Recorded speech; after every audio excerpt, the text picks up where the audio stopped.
આજ તો સાંજ પડવા આવી હતી પણ આ ભાઈને ઊંઘ આવતી નથી અને આ બેને આજ આખો દિવસ સૂતા નથી અને બે અમને હેરાન કરે છે.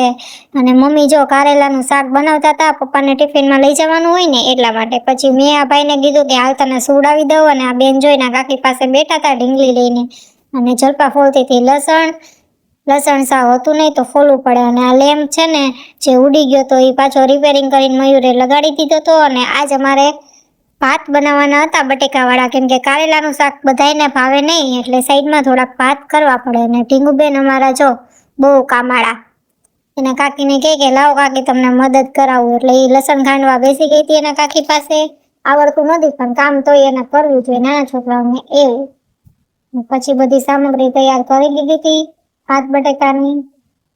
જો મસ્ત એકદમ. માઈકુને તમે જોતા નહીં, એને ઇગ્નોર કરજો. અત્યારે ચોમાસાનું છે ને માઈકુ બહુ આવે એટલા માટે. એનો તો કાંઈ ઈલાજ છે જ નહીં વગાડવાનો. પછી મેં કરાઈ નાખ્યા હતા રોટલા બાજરાના. મને છે ને બાજરાના રોટલા આવડતા નતા પણ મને મારા સાસુએ શીખવાડ્યા છે રોટલા. શાક કાંઈ હતું નહીં, ભાત વઘારેલા હતા પણ બાજરાના રોટલા તો તોય જોવે. અમારા ઘરમાં કોઈને ઘઉંની રોટલી ભાવે નહીં, ઓછી ભાવે. સવારે ખાય એટલું જ તે, પછી તો સવાર સાંજ બપોર બાજરાના રોટલા હોય એટલે ચાલે. એટલા માટે બાજરાના રોટલા તો શીખવા જ પડે. મસ્ત મજાનો જો બાજરાનો રોટલો બનાવી નાખ્યા હતા બે, કેમ કે મયુરને બાજરાના રોટલા ખાવા હોય એટલે. અને હવે પછી જો આ ભાઈ ત્યાં તો સૂઈને ઉઠી ગયા હતા.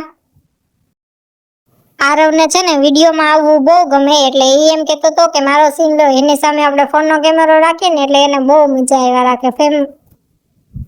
તો અમારી વઘારેલા ભાત રેડી થઈ ગયા હતા મસ્ત મજાના. તમને લોકોને ભાવે કે નહીં વઘારેલા ભાત? અમારા ઘરમાં તો બધાને બહુ જ ભાવે.